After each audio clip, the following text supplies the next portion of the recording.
Hey guys, welcome to the channel. My name's Tot, and today I'm gonna show you how to make this awesome risotto using nothing but your microwave. Alright, so I went out and picked up some butternut squash, some fresh chives, risotto rice, and then here I'm gonna be using chicken stock, but vegetable stock also works just fine. And then of course some Parmesan cheese, bacon, and a little bit of butter. Next, I'm going to lay out my bacon strips on a paper towel lined disc, also known as a plate, and cover with more paper towels before I pop that in the microwave for a total of 4 minutes. Alright, so while that bacon's cooking, I'm going to go ahead and take 2 cups of my chicken stock and add 1 cup of my risotto rice. Then I'm going to cover it with the plastic wrap, which I forgot to buy. And it's 10 o'clock. In the middle of the plague.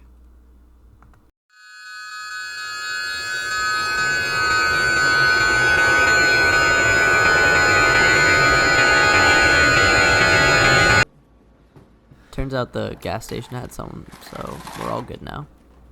Next, I'm just gonna poke some holes in the top of it so the steam can get out when it starts cooking.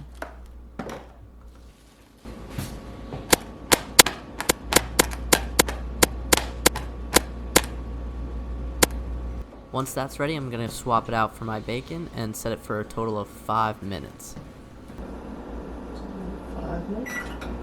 Here we can check how our bacon came out, and it's way better than I expected. With my bacon out of the way, I went ahead and got the next ingredients ready. I have my 3rd cup of chicken stock, and then my butternut squash, which I'm seasoning with salt and pepper right now. I'm going to give them a quick little toss to make sure every piece is evenly coated, and then I'll add it to my risotto rice as soon as it comes out of the microwave.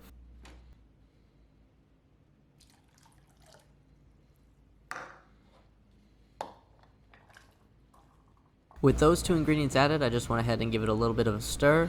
Then I'm going to recover it and place it back in the microwave for a total of 15 minutes. Right here, my microwave decided it didn't like me anymore and didn't want to go above 6 minutes. So I had to use the old-fashioned way to get all the way to 15. Alright, so with that cooking, I went ahead and grabbed the rest of my ingredients to get them ready to add to the risotto. So for my bacon, all I'm going to do is give it a couple whacks and break it up into some nice pieces to add in later.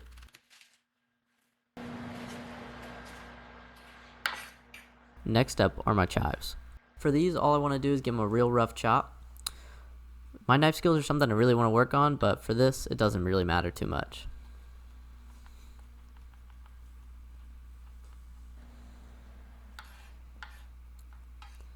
Then with those out of the way, I'm just going to get some nice thick pieces of butter, that way I can melt it into our risotto.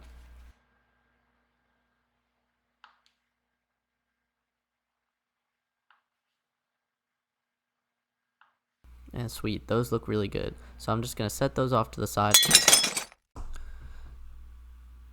Damn. No worries though, we can just stick those back together and they're good as new.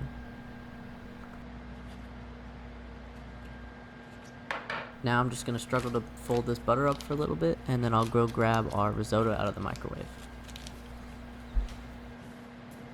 So after the risotto came out of the microwave, I let it sit for another 5 minutes, and here it is now.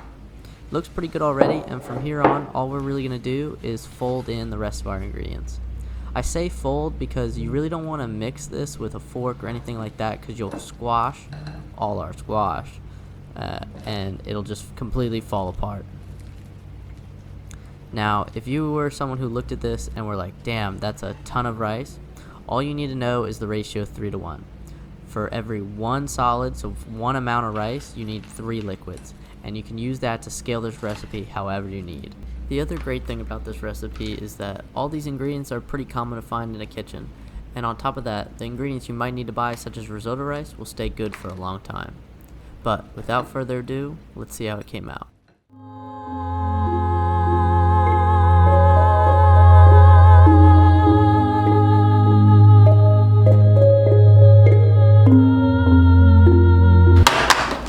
Thanks for watching, guys. I really hope you enjoyed it. My goal in life is to open up my own restaurant, and to do so, I'm gonna go start working in professional kitchens pretty much as soon as possible, and then I'm gonna go to culinary school starting next spring. So if you guys are interested and want to see me kind of follow that path, please like, comment, subscribe, and I'll update you as I learn more and more. Thanks.